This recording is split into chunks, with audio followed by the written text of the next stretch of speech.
डमट डमट डमट demon निनादवट डमर वयम चकार चंड तांडवम तनोतु रे शिव शिवम धगत धगत धगत जवल ललाट पट्ट पावके किशोर चंद्रशेखरे रति प्रतिक्षण ममा। संस्कृत बोलने वाला पृथ्वी को परिवार मानता है और अंग्रेजी बोलने वाला विश्व को बाजार मानता है। जय जय शंकर, हर हर शंकर। परम पूज्य Swami ji, south India education society के अध्यक्ष श्री वी शंकर, सचिव श्री सेतु रमन, आज ही इसी मंच पर पुरस्कृत हुए स्वामी तेजोमयानंद जी, श्री अमिताभ बच्चन जी, श्री सेम पेट्रोदा जी, और इस गरिमामय समारोह में उपस्थित मेरे बहुत ही स्नेही भाइयों और बहनों, सबसे पहले तो मैं स्वामी जयेंद्र सरस्वती जी के श्री चरणों में अपना प्रणाम निवेदन करती हूं और उसके बाद जूरी के उन सदस्यों के प्रति कृतज्ञता ज्ञापित करती हूं जिन्होंने Swami Chandrashekhar Saraswati national eminence award के लिए मुझे चुना। मित्रों, राजनीतिक क्षेत्र में पुरस्कार तो अनेक मिले हैं, लेकिन आज का ये पुरस्कार स्वामी जी पुरस्कार नहीं, मेरे लिए आशीर्वाद है। साक्षात परमाचार्य जी का आशीर्वाद, साक्षात शंकर का आशीर्वाद। इसीलिए पुरस्कार मिलने पर प्रसन्नता होती है, पर आज अपने आप को धन्य महसूस कर रही हूं। ये आशीर्वाद प्राप्त करके मैं धन्य हुई। लेकिन इस पुरस्कार के साथ, आशीर्वाद के साथ बहुत महती जिम्मेदारी भी चली आई है, क्योंकि जब साइटेशन पढ़ी जा रही थी तो जिन गुणों का वाचन किया जा रहा था, ये जिम्मेदारी है कि जीवन भर उन गुणों पर खरी उतरूं और उसमें से एक भी चीज ऐसी न लगे कि जो कही गई थी लेकिन असत्य निकली। साइटेशन का वाचन संस्कृत में हुआ। शंकर जी, संस्कृत के प्रति आपकी निष्ठा और अनुराग देखकर मेरा मन बहुत प्रफुल्लित हुआ है, क्योंकि शायद कम लोगों को यहां यह मालूम हो कि संस्कृत विश्व की सबसे वैज्ञानिक भाषा है। सेम पेट्रोदा यहां बैठे हैं, वो साक्षी होंगे इस बात के कि जब दुनिया में टॉकिंग कंप्यूटर बनाने की बात चली तो प्रश्न उठा कि कौन सी भाषा उसके लिए चुनी जाए, क्योंकि कंप्यूटर का अपना कोई विवेक नहीं होता। जो आप बोलते हैं वही वो लिखता है और जो लिखा जाता, दिया जाता है, उसी को वो पढ़ता है। इसलिए भाषा व्याकरण की दृष्टि से भी वैज्ञानिक होनी चाहिए और ध्वनि की दृष्टि से भी। जो बोला जाए वही वो पढ़े। आज गर्व से माथा ऊंचा करके कह सकती हूं कि विश्व की तमाम भाषाओं की समीक्षा करने के बाद जिस भाषा को सर्वथा उपयुक्त पाया गया कंप्यूटर के लिए, वो संस्कृत है।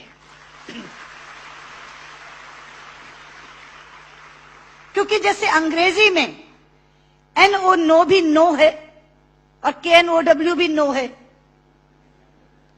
अब अगर आप कंप्यूटर को बोलें आई नो दिस, तो लिखेगा INO नो दिस, कोई अर्थ ही नहीं निकलेगा उसका। कहीं T साइलेंट हो जाता है तो कहीं E साइलेंट हो जाता है। बोलते हैं, लिखते हैं एंटरप्रेन्योर, बोलते हैं एंटरप्रेन्योर। वो विवेकहीन कंप्यूटर कैसे देखेगा इसको? लेकिन संस्कृत में जो बोला जाता है वही लिखा जाता है। यहां तक कि छोटी ई और छोटे ऊ की मात्रा की ध्वनियां भी अलग है। इति, यदि आपने छोटा बोला तो इति, लेकिन दही, बड़ी की मात्रा बोला तो दही। तो जो बोलेंगे वो लिखेगा, जो लिखेगा वही पढ़ेगा। लेकिन केवल ध्वनि की बात नहीं, मैं संस्कृत की वैज्ञानिकता के दो उदाहरण आपको देना चाहूंगी। संस्कृत में शब्दों का इतना अपार भंडार है मित्रों कि रचनाकार अपने व्यक्तित्व के अनुसार उसको चुन सकता है। एक प्रसंग है रामायण का कि जिस समय भगवान श्री राम लंकेश पर विजय प्राप्त करने के लिए लंका जाते हैं तो भगवान शंकर की आराधना करते हैं। वो स्तुति जिसमें करते हैं वो रामचरितमानस में रुद्राष्टकम के नाम से समाविष्ट किया गया है। रुद्राष्टकम के शब्द हैं, नमामि शमीशान निर्वाण रूपम विभुम व्यापकम ब्रह्म वेद स्वरूपम निजम निर्गुणम निर्विकल्पम निरीहम चिदाकाशमाकाशवासम भजे। लेकिन उसी समय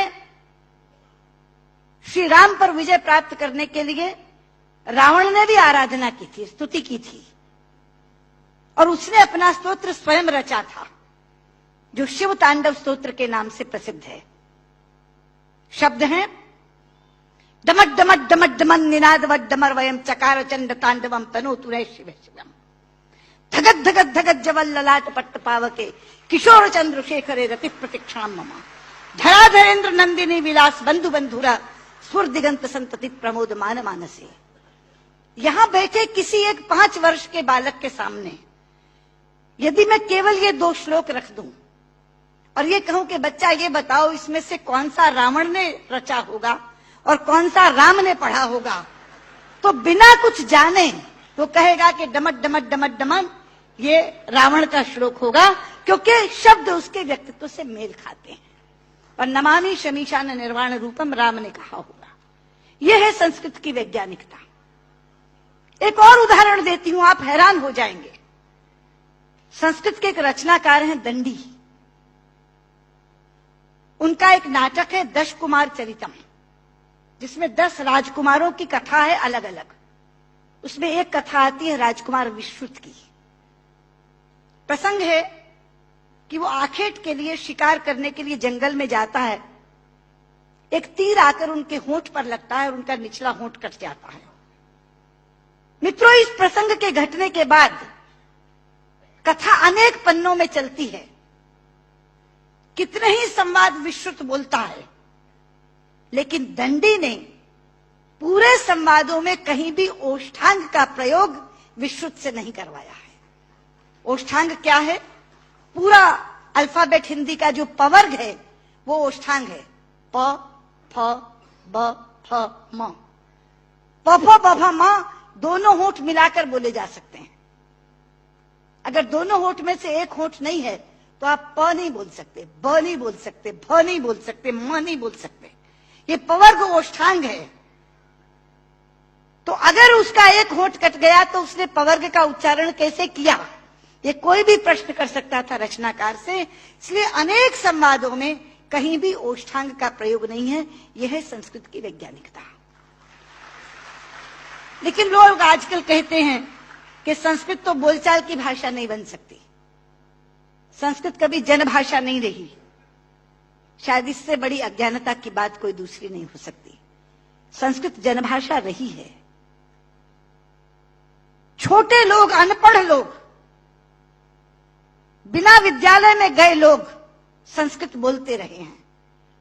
राजा भोज के काल में एक प्रसंग आता है कि राजा भोज एक बार अपने प्रजा का हालचाल जानने के लिए जंगल से जा रहे थे।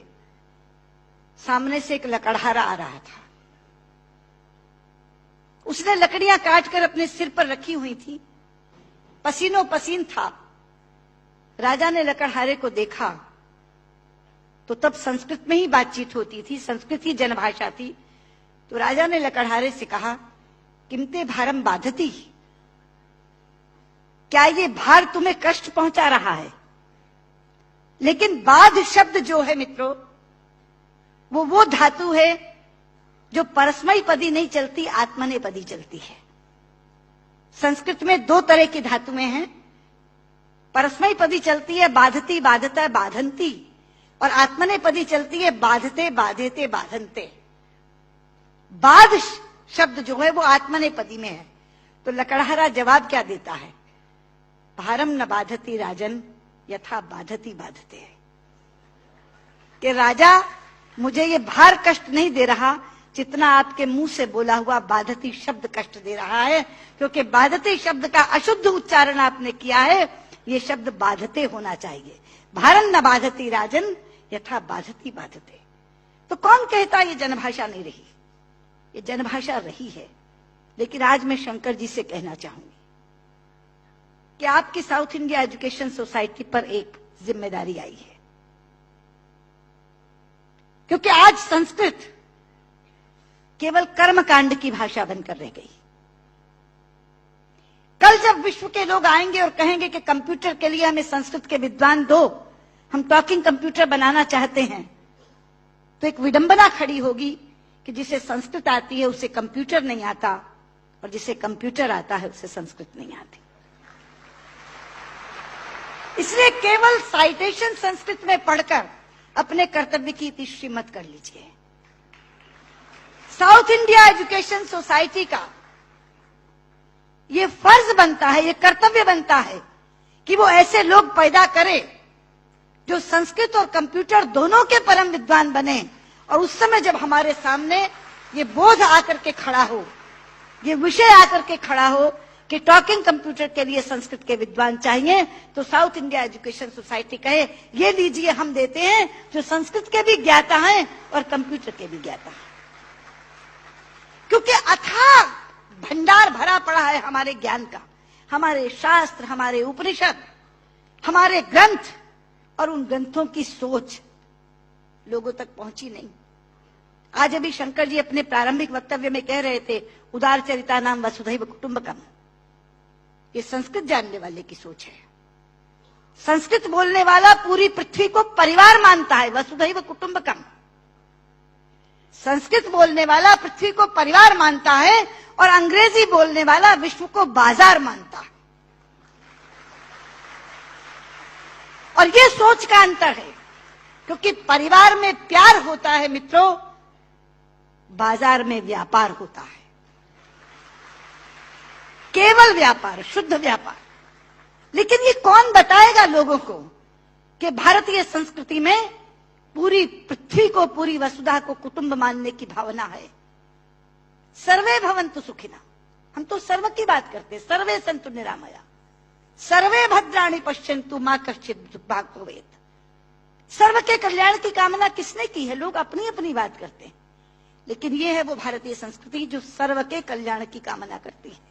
इसलिए बहुत ज्यादा आवश्यक है कि ये ज्ञान जो छिपा पड़ा है पुस्तकों में, केवल इस कारण नहीं पहुंच पा रहा कि ऐसी भाषा में है जो भाषा मृतप्राय होती जा रही है, जो भाषा केवल मंत्रोच्चार की भाषा बन गई है कि विवाह पद्धति करानी है, जन्म मरण कराना है तो पंडित जी को बुला लो, वो भी अपना आधा अशुद्ध और आधा शुद्ध बोल के चले जाते हैं, क्योंकि उनको भी कोई टोकने वाला नहीं, उनको भी कोई कहने वाला नहीं कि आप क्या कर रहे हैं। इसलिए साउथ इंडिया एजुकेशन सोसाइटी पर यह जिम्मेदारी आई है, आप इस काम को करें। और मैंने अभी जब आप बैठे थे तो मैंने आपसे कहा था कि जो 2.5 लाख का पुरस्कार आपने मुझे दिया है मैं आपको वापस करती हूं। आप इसी पुण्य कार्य में आप उसका इस्तेमाल करें और ये काम आप जरूर करेंगे। मुझे लगता है तभी मेरा यहाँ आना सार्थक होगा। बहुत बहुत धन्यवाद।